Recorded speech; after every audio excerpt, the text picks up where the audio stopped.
Hello，各位投資者大家好，歡迎收睇股市最嘅1008期。恒指缺北水偏弱，小米收評第二轉淡啦嘛。我係朱老師黎 Sir。好啦，咁我哋今期嘅話依然再分為3個部分啊。咁第一個部分呢係今日嘅一個收盤點評，咁第二個部分呢係恒指方面分析，亦都係比較關注啊。咁由於中國內地咧，咁呢排咧係由於放國慶同埋中秋啊，所以咧港股咧就缺北水，縮量係轉折時間就見咗低位啊。咁即作趨勢點睇咧？今期我黎 Sir 咧就同咧去分析下，好吧？咁第三個部分依然仲有個股分析，一同就問到中芯國際、阿里巴巴、小馬集團，依家兩隻美股分別係特斯拉同埋甲骨文啊。咁呢個股點解我同我持續關注到咧？同樣今期我黎 Sir 咧就同咧去詳細解答 ，OK。好啦，咁喺再分享之前咧，再提醒各位同學啊，咁無論而家坐喺電腦隔離咧，仲攞住手機啊，尤其是第一次收睇我最新教學同學，咁你哋記得 YouTube 呢個 channel 咧，撳翻訂閱啊，訂完咗之後咧，再撳翻嚟黑色嘅鐘仔，先至能夠實時得到我最新嘅教學，好吧？好啦，咁進入我哋正題啊，首先我哋先睇翻今日咧10月8號啊。朝早咧，咁我哋嘅8:35啦，黎 Sir 其將港股行情提示廣播，現在建裝載就係手機版特色指標嘅同學。咁我哋知道尋日咧係中秋嘅第二日放假啊，即係我哋香港係休市嘅，即係周二啊。所以講咁其實咧，我哋知道啊，周一嘅時候，黎 Sir 即係其實係按住咧即係我哋上一期教學同大家講到啊。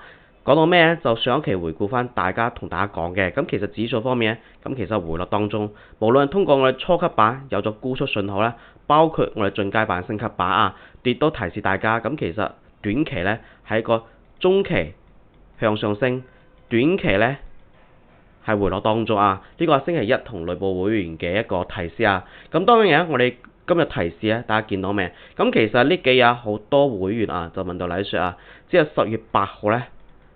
因為同大家講到啊，係轉折時間啊嘛，咁轉折時間咧，咁其實咧係究竟點睇咧？因為好多時候咧，可能呢個用法咧，咁其實好多即係投資者包括會員咧，仲係唔係幾熟所以嚟講黎 Sir 咧等陣同大家去分享斐波那契數列嘅時候咧，即係我哋係早盤提示都同大家講到啊，按照斐波那契數列今日轉折時間嘅時候，等陣同大家解釋啊。咁當然咁其實咧黎 Sir 觀點今日咧就覺得咧，目前嚟講因為資金大家見到未係持續流入啊，飄帶就睇好。咁其實無論從趨勢或者佢力度咧，應該整體嚟講啦，都係相對咧，就算有跌嘅情況之下，因為資金入場情況之下，力度有跌咧，大家知道啊，都係小跌啱唔啱 ？OK， 咁當然咁呢種情況啦，因為之前已經同大家講咗啊，恒指已經受預阻力咧持續回落，係當時係同大家講27,200左右嘅時候，當然咁前一兩個交易啦，咁升穿咗27,300。多少少有回落啊！當時我已經同大家講咗27,000多少少咧，應該係回落啊！再加上黎 Sir 嘅進階版，咪同大家提示啊，大會已經出現咗出貨信號，啱唔啱？咁當然黎 Sir 根據今日10月8號啦，咁其實咧，如果係忠實 fans，包括如果有認真聽嘅嗰啲投資者嘅話，如果相對比較熟嘅，其實就知道啊。咁呢幾日跌嘅話，咁按照我哋轉折時間，應該係反彈至啱啊！所以嚟講，黎 Sir 係今日嚟講寫咗啊。即係話睇到未？會至少咧見低位後續反彈啊？點解黎 Sir 係咁樣寫咧？因為黎 Sir 其實上一期咧就同大家講咗啊，即係上一期咁其實有啲忽略咗啊，因為我哋內地我哋知道啊，內地國慶同埋中秋啊嘛，咁其實咧係放8日假啱唔啱？所以講咁其實咧北水方面咧係缺少嘅，所以大家見到其實咧呢幾日咧。成交量嚟講都係一個縮量，啱嘛？所以講咁其實都係影響我哋縮量啊，所以講都係影響我哋回落嘅一個主要嘅一個因素啊。呢種情況啦，黎 Sir 認為雖然話依家嘅市況從中期嚟睇係強勢睇好啊，不過可能因為缺少北水，即係我同會員內部會員有講嘅時候咧，特別今日有同學就問黎 Sir 低開雖然話我哋嘅夜期咧提示大家高開，咁其實今次嚟講最主要一日咧就因為美股咧咁其實咧仲係連續我哋港股我哋知道尋日係休市啊嘛，所以講咁呢種情況同每一年都會出現呢種情況，有啲間中性嘅中斷，咁究竟會按照夜期或者夜期準唔準嘅情況之下，呢種情況有時候就會有比較偏差比較大。之前都同大家講到啊，咁當然無論高開低開咧，我就同大家講，反正按照轉折時間咧，呢一兩日咧，按我哋嘅轉折方向應該80%機會轉折反彈啊。因為而家從整體咧，無論從資金包括空間，咁理應係咪同大家講啊，回到紅色標帶收陽燭反彈，收陽燭反彈啊。咁其實依家大家可以推測啦，接咗落嚟係咪等待收陽燭咧？係咪先？咁當然啦，咁從呢個時間嚟説，點解同大家講今日好有機會，即係話可能低位後咧，咁其實咁就同大家講斐波那契數列嘅時候，再次同大家講使用方式嘅時候，可能大家會比較容易理解。OK，呢個就早盤提示啊。咁呢個早盤提示嘅指數方面啊，咁個股咧，大家見到未？依家市況咁好，咁其實經我同大家講到啊，先指數後個股指數板塊個股之間相互對比，咁其實板塊如果多行業都比較睇好嘅情況之下，呢個市咧係咪時間都係比較好啊？時間都係比較耐啲咧，啱唔啱？OK，咁當然啊，好多時候指數板塊個股點較好啊？我今日同大家講結下咯，知識、工具、心態啊。知識咧，咁當然啦，唔單止好似以前大家所理解嘅啊，即係傳統呢個 K 線嘅組合，譬如話兩隻烏鴉、三隻烏鴉嗰個曙光初見啊，唔知有冇讀錯啊？咁呢啲技術嘅分析啊，咁當然咧，知識咧唔單止咧係呢啲 K 線，然後咧包括咧時政、歷史、經濟地理、軍事，我今日同大家講啊。咁當然如果呢啲知識咧稍為缺少啲唔緊要啊，我喺上面同大家講工具咯。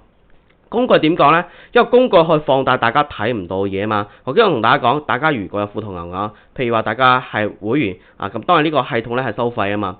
咁如果大家有系統話，可以打開港股板塊，港股板塊呢啲特色指標，大家可以睇到啊，邊啲板塊、邊啲個股係非常之強勢啊。咁當然，譬如話，如果你知道外圍啊，比如話知識比較豐富，會知道全球供應鏈嗰啲各方面多維度因素嘅話咧，想同大家講，譬如話人工智慧，之前係蝶絲，咁曾經都係AI 都改過咁嘅名啊，不過呢個系統自己改嘅啊。咁好似譬如話蝶絲咧年初嘅時候咧，咪爆發。當時咁其實啲啲都係推動當時股市恒指年初嘅時候不斷升咗2個月嘅重要因素，啱嘛？當時同大家講過啊，呢個就板塊方面，所以大家知道啊，呢個時間肯定持續比較耐。咁當然啊，持續到幾時啊？喺上面同大家講，可結合我哋工具啊嘛。莊家高度烘焙嘅時候肯定會回落，係咪先？咁其次咧就資金轉折啦，啱唔啱？咁當然知道莊家有入場，資金有入嚟嘅情況之下，呢個情況咧肯定比較強勢啊！咁當然最揾到呢啲右下角呢啲個股咧，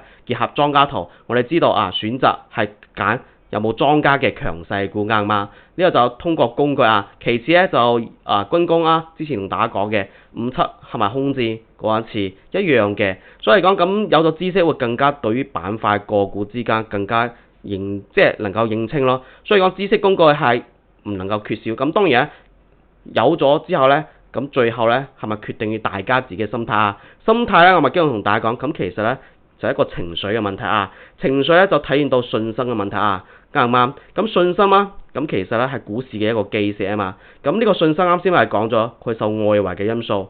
呢個就黎 Sir 同大家講嘅分析思路，點解要加時政結合技術分析嘅原因就咁意思。因為外圍會影響大家無論機構包括散戶嘅情緒，對於股市，然後咧。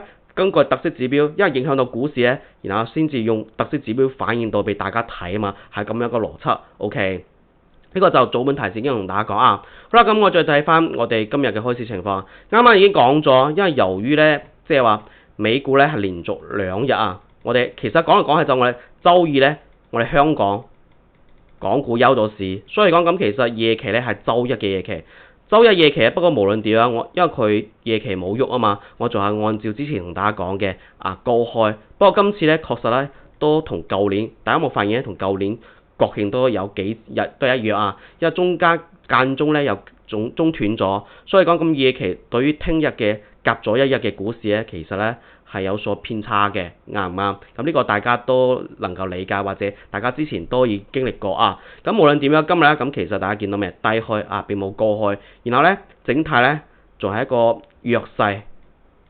弱勢咧咁其實咧，大家有冇發現？啱先已經同大家講，我哋其實從我哋嘅10月2號啱唔啱？咁其實成交量就不斷縮小啊，縮量啦，咁其實係導致我哋呢幾日咧，其實回落嘅主要原因。咁當然其實從技術面嚟講啦，本身我哋前幾個交易就已經話俾大家知有回落嘅信號，本身預咗啊嘛，遇到阻力就應該係回落，係咪先？只不過有資金入場嘅情況之下咧，係咪就少跌咧？就咁有一個趨勢 ，OK。咁當然啊，我哋10月8號今日咧，乃瑞認為係見個低位，係個低位。咁呢個低位咧，究竟係馬上反彈咧？就好似我前幾日震盪一陣再上咧，我哋要結合我哋技術面 ，OK。咁技術面咁肯定要通過我哋恒生指數分析同大家講解下啱唔啱？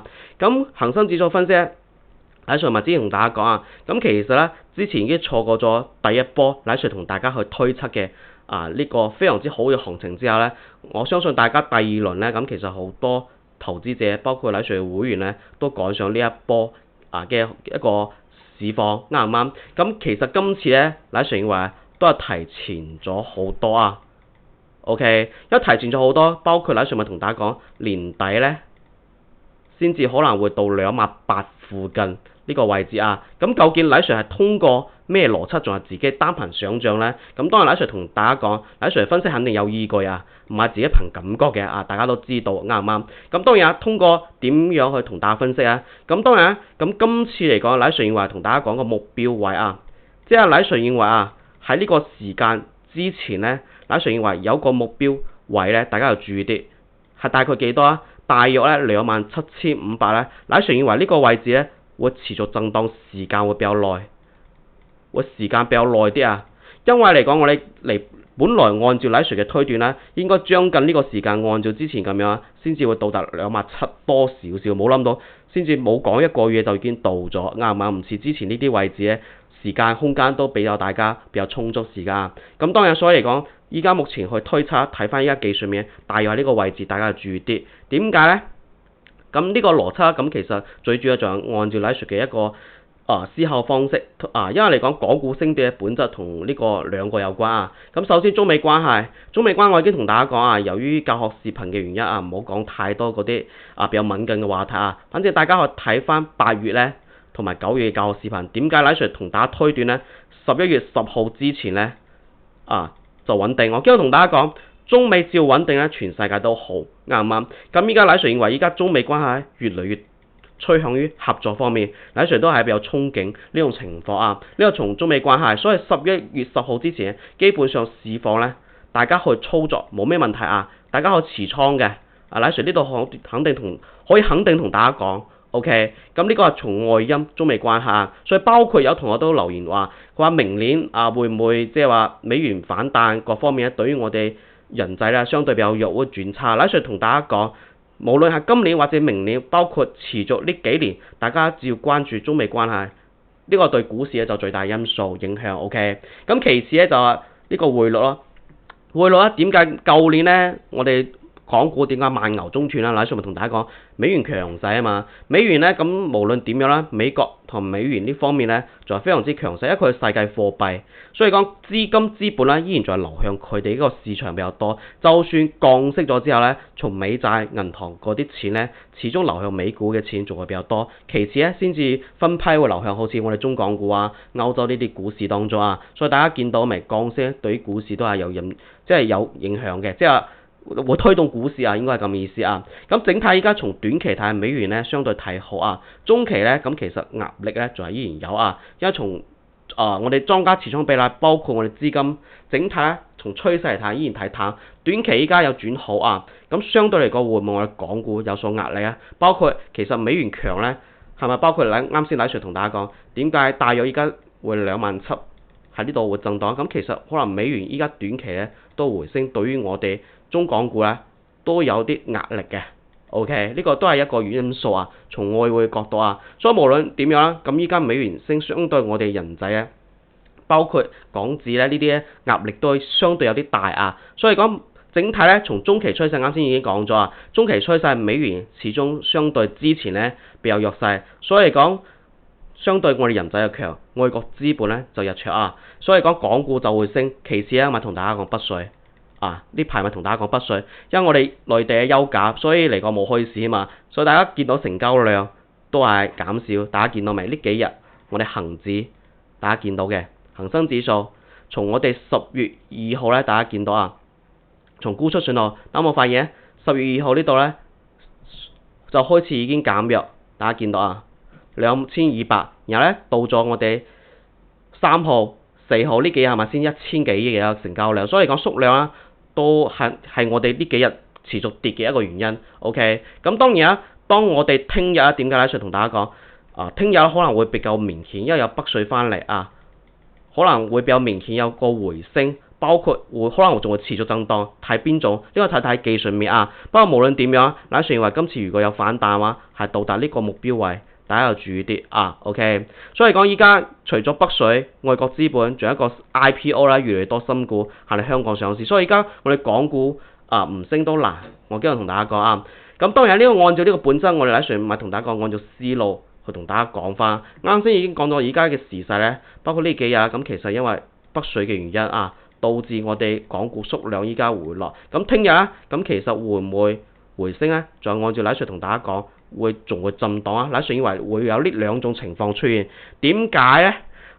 首先我睇到我哋首先睇翻港股，港股依家目前為止能夠先只有道瓊斯美股開市嘛 ，A 股聽日先至開，所以聽日嘅一個走勢聽日開市能唔能夠回升？咁其實仲要睇翻聽日嘅大 A 咯，表現得如何？咁聽日大 A 如果升嘅話，好大機會港股就會持續快啲拉升OK， 因為佢嘅一個即係對於我哋香港嘅影響肯定好大。咁其次依家美股影響我哋高低去嘛。咁依家美股嚟講，大家見到美股我同大家講，未來幾年咧，3到5年啦，咁美股一樣比較強勢，因為從技術面確實咧，無論從中線、中期、週線、月線咧，咁確實強勢。你話短期要逆轉勢好難，再加上美國資本資金，然後咧集中於股市所以個美股佢本身性質，再加上美元係全球嘅貨幣，你話咧佢會點跌咧？好難，啱唔啱？所以因為佢強勢嘅特色指標，大家見到未？每逢掂到呢個雙重保險線，大家見到係咪掂到喺呢個飄帶大家就可以結合雙重保險線飄帶，係咪好容易做呢個波段咧？係咪先 ？OK， 整體依家目前睇咧，道瓊斯指數有所回落當中大家可以飄帶呢個上沿邊嘛作為一個支持位。咁依家莊家係咪減少資金咧？流入咁呢種情況啦，咁其實好大機會依家目前嚟講會小跌或者震盪嘅機會比較多啲。OK， 所以喺上面同大家講，美股咧升到未來3到5年升到5萬點、6萬點都係正常所以唔使執着佢要升到幾多，冇咩必要去睇，大家就睇依家科技股咯咁其次咧，咁其實依家我睇到大 A 我同大家講咗一個重要嘅一個指標，即係 KDJ 咯，因為 KDJ 大家見到未？106講明佢已經處於一個超買，啱嘛？超買咧，咁其實按照乃述嘅一個統計學同大家講，咁日線係3到5日，月線咧係咪3到5月咧？咁其實就算從我哋今個月開始計11至少我哋見到呢2個月咧都係咪睇好咧？而且我同大家講大 A 咧，可能年底咧應該會上4000點因為依家我哋見到首先我哋見到月線圖咁靚，週線圖咧大家見到未？依家整體調整當中雙重保險線咧，大家見到未？已經可以到達4000點所以嚟講年底如果港股到28000，可能對應嘅大 A 就會4000點，乃在咁嘅判斷咁大家可以經過呢個拭目以待啦睇下年底會唔會到達因為而家短期大家見到未？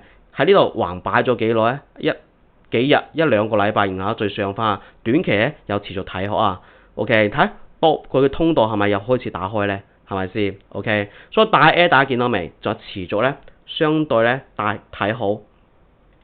美股咧可能短期咧有所震盪大 A 咧依家整體睇咧，中短期咧依然持續睇上咁港股咧啱先已經同大家講咗目標位，港股會到達幾多因為從年底咧，我哋見到年底可能會到達呢個。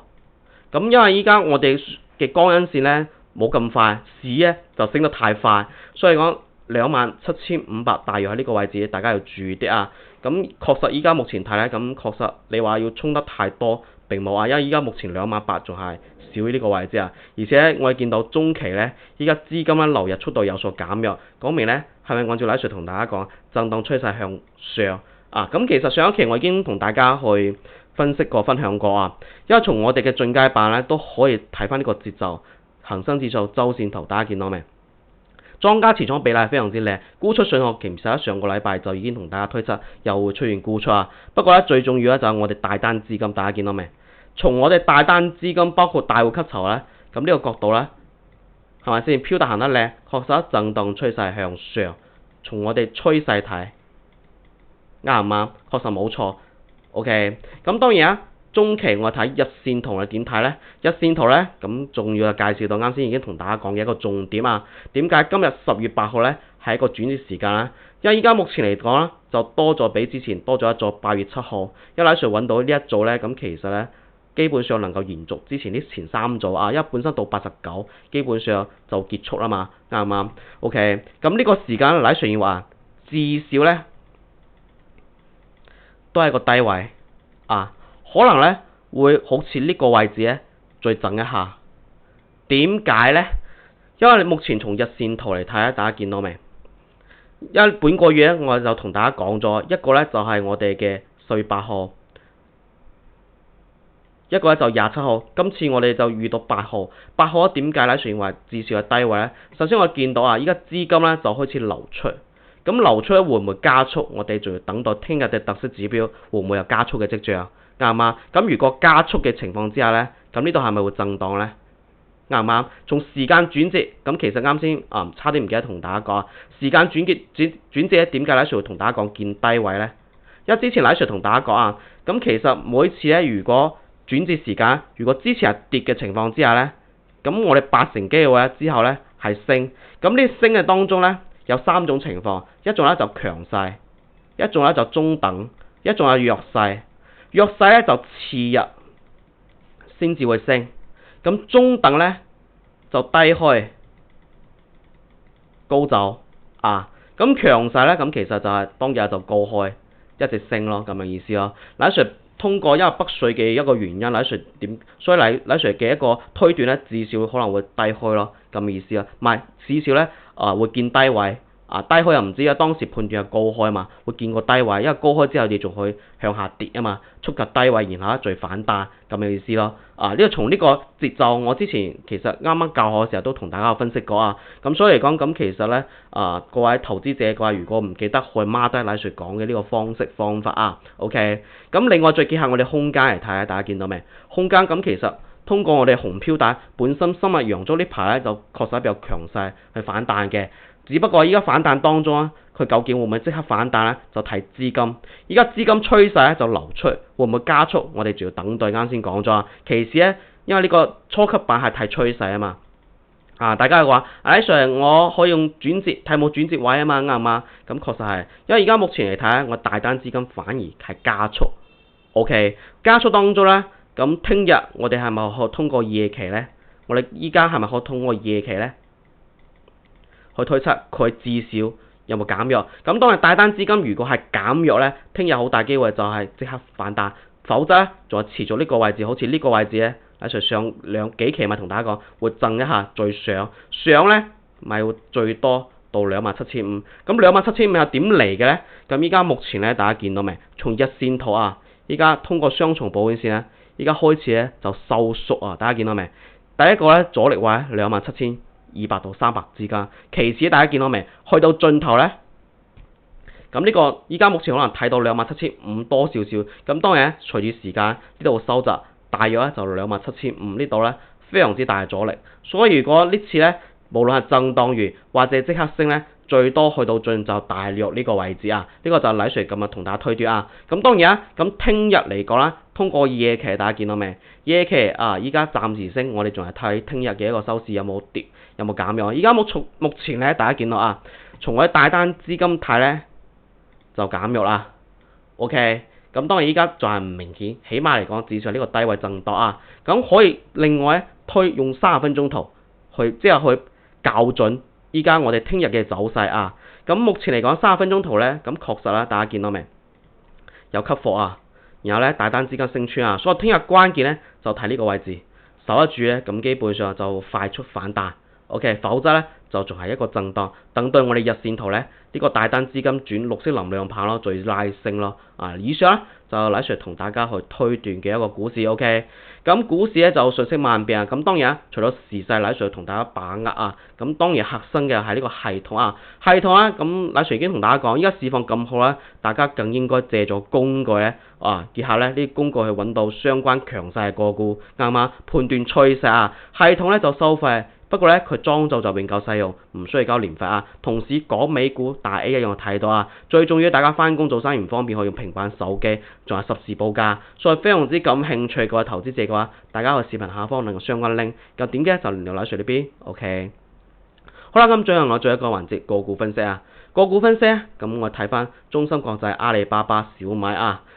Tesla 同埋甲骨文啊，咁呢啲都係經常黎 Sir 講，亦都係各位投資者都係經常做嘅個股啊，尤其是會員經常問到阿里巴巴啊、中芯國際啊，咁因為阿里巴巴確實咧佢買一手比較平啊嘛，萬幾蚊、2萬蚊、萬零2萬蚊，中芯國際咧一手幾百股相對比較多啲，啱唔啱？所以黎 Sir 講到呢個説話，因為黎 Sir 係散戶，都知道大家嘅一個即係話內心係點諗咯。首先我睇翻中芯國際先打錯啊，唔好意思啊。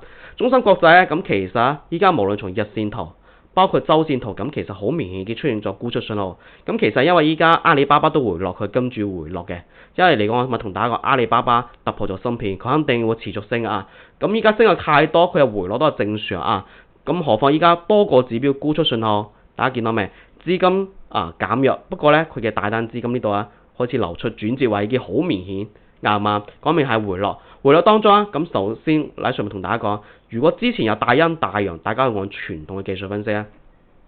大約呢個陽燭一半啦，85蚊要注意啊。其次咧，我哋先睇下一個，如果最跌穿嘅情況之下，就睇我哋紅飄帶，因為紅飄帶咧佢會持續向上移動啊，所以大家要跟進系統咧，尤其是會員要跟系統佢向上移，大家先至能夠比較精準把握到支持位。萬一85跌穿咗，咁你咪能夠精準把握下一個反攻嘅位咯，啱唔啱 ？OK， 因為依家從我哋嘅周線圖我哋好明顯周線圖依家陽咗一半咧，大約咧，大家見到未？就82蚊會唔會喺呢度最震盪咧？從周線圖佢都有回落，日線圖都係會嘅。OK， 呢個就中芯國際。OK， 好啦，咁講完咗中芯國際個阿里巴巴，啱先講咗，咁阿里巴巴比較早前就已經提示咗回落。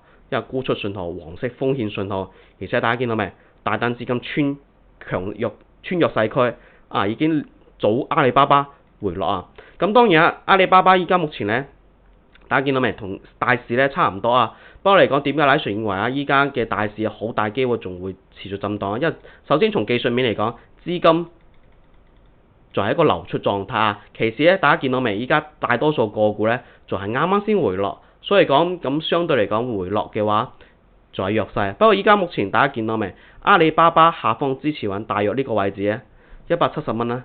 呢個大家要注意啲，因為紅飄帶嘅個支持位佢仲會持續回落，或者聽日會能夠掂到就先反彈一下，再回落呢個判斷咧，大家去根據我哋嘅轉折位。呢個轉折位大單資金佢究竟有冇減弱，包括有冇轉綠色能量棒，就係佢會唔會持續升嘅主要原因。其他如果趨勢定咗就睇資金背力OK， 因為而家莊家高度控盤基本上咧肯定回落先至啱嘅，好吧？呢個就阿里巴巴。